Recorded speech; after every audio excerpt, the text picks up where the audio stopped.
How to use Polybuzz AI. Polybuzz AI is actually a chatbot platform that allows users to interact with a vast selection of AI-generated characters for personalized conversations and role-playing experiences. Now, the very first thing that you want to do is, of course, download the application via the Google Play Store or wherever you prefer to be downloaded on a certain app. Now, if you have downloaded it, ensure that you're currently running the latest version. Simply tap on update and it will automatically update by itself. And once you've accessed the app, you'll have to log into any of the account that you prefer. It's totally free. Now, the one that is showing you the screen right now is all the platforms or AI bots in which you can interact. Say, for example, you would like to choose on any of these random chat bots right here.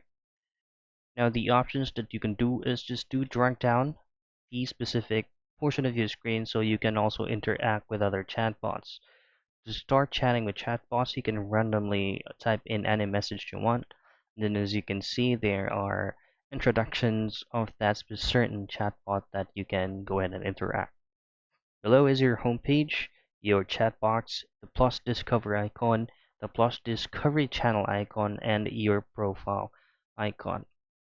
So this is pretty much it. Just the general options or selections of using Polybuzz AI. So that's how you use Polybuzz AI.